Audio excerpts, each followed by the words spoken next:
Ça fait 12 ans qu'on n'y était pas, on est de retour.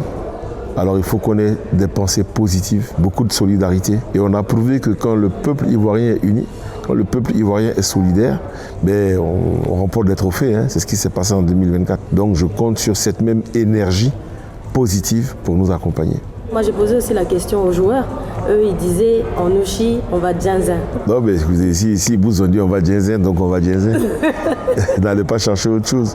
C'est eux qui sont sur le terrain. Depuis qu'on a gagné la Coupe d'Afrique, je pense qu'on n'avait pas de raison de ne pas chercher à aller plus loin. Quand vous êtes sur le toit de l'Afrique, vous voulez essayer de vous y maintenir. Et l'étape qui suit, c'est aller à la Coupe du Monde. Un groupe s'est formé pendant la Coupe d'Afrique en Côte d'Ivoire. Ce groupe-là a été délesté d'un certain nombre de joueurs après la CAN. Après, on a intégré de nouveaux joueurs. Et ces nouveaux joueurs se sont bien fondus dans le collectif. On a fait les matchs éliminatoires. Ça a été très dur parce qu'on a été très, très suivi et bousculé par l'équipe du Gabon. Mais en définitive, nous nous sommes imposés. Et donc, à partir de là, vous devez pouvoir avoir de grandes ambitions. Comme je dis souvent aux joueurs, je dis « the sky is the limit ». On fera tout pour que, quelle que soit l'équipe en face de nous, nous sortions vainqueurs. Même l'Allemagne. Mais l'Allemagne est une équipe comme toute autre, c'est vrai, 7 fois championne du monde. Bon, mais nous, on a des joueurs qui jouent en Allemagne qui sont parmi les meilleurs joueurs du championnat. C'est vrai que le vécu de l'Allemagne présente l'Allemagne comme étant l'épouvantail de ce groupe. Mais nous avons bien compris qu'il faut faire confiance en nos moyens, en respectant l'Allemagne, mais j'insiste, sans en avoir peur. Le groupe est dans un état d'esprit qui est très simple.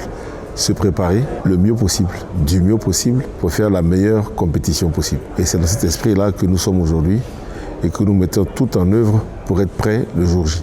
Quelle est la force de cette équipe ? C'est sa solidarité. On a des individualités de très très haut niveau. Donc il faut que nous arrivions à mettre toutes ces individualités dans un moule, jouer en équipe.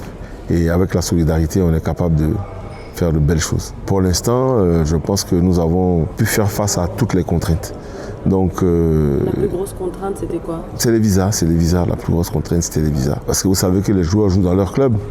Ils ne sont pas dans le même pays. Il y a des conditions spécifiques instaurées par l'État américain. Il faut respecter les règles de tous les États. Chaque État a ses règles d'entrée sur son territoire. Donc, nous nous sommes pliés à ces règles-là et on a essayé donc de faire tout en temps et en heure pour que nos athlètes, notre staff, tous ceux qui sont concernés par la compétition puissent être présents. Et cela, c'est le moment de dire merci à la FIFA parce qu'ils ont été d'une très très grande utilité. Vous, ça fait 4 ans que vous avez ce mandat.